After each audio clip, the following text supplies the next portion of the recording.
বৈষম্য বিরোধী ছাত্র আন্দোলন গঠিত হয়েছে জুলাই গণ অভ্যুত্থানকে নেতৃত্ব দেওয়ার জন্য। তারা জুলাই গণ অভ্যুত্থানকে নেতৃত্ব দিয়েছে। গণ অভ্যুত্থান বিপ্লব যে কাঙ্ক্ষিত আমাদের যে অর্জন, সেই অর্জনের পেছনে যে ব্যানারটি শক্ত হয়ে দাঁড়িয়েছিল, যারা নেতৃত্ব দিয়েছে সেটি বৈষম্য বিরোধী ছাত্র আন্দোলন। বৈষম্য বিরোধী ছাত্র আন্দোলন আসলে দায়িত্ব অনেক, আমাদের আসলে করার অনেক কিছুই ছিল। দেখা গিয়েছে যে আমরা আসলে অনেকগুলো কাজ সম্পূর্ণ করতে পারিনি।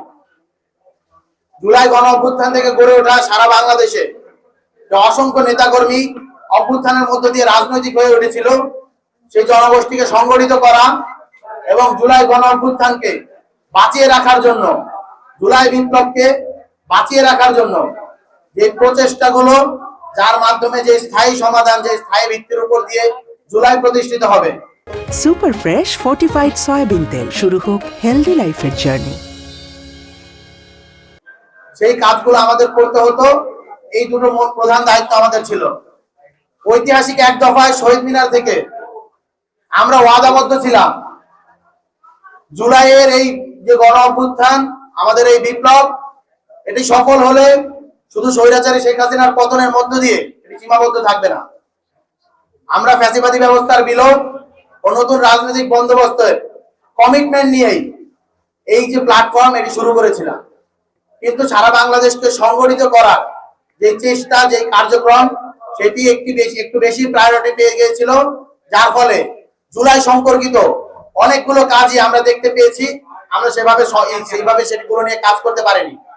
এজন্য দেশবাসীর কাছে আমরা একদিকে যেমন ক্ষমা চাচ্ছি, সেই সাথে নতুন আঙ্গিকে, নতুন মোড়কে আমরা বলতে চাই, নতুন যারা নির্বাচিত হয়েছে সেই নির্বাচিত সদস্যরাও সকলে কমিটমেন্ট দিচ্ছে জুলাই গণ অভ্যুত্থানকে জিয়ে রাখার জন্য, জুলাইকে বাঁচিয়ে রাখার জন্য, জুলাইকে জিন্দা রাখার জন্য যত সকল কার্যক্রম, এবার আমাদের টপ প্রায়োরিটি হবে অন্য সকল কার্যক্রমকে আমরা স্পষ্টভাবে একটা কথা বলতে চাই।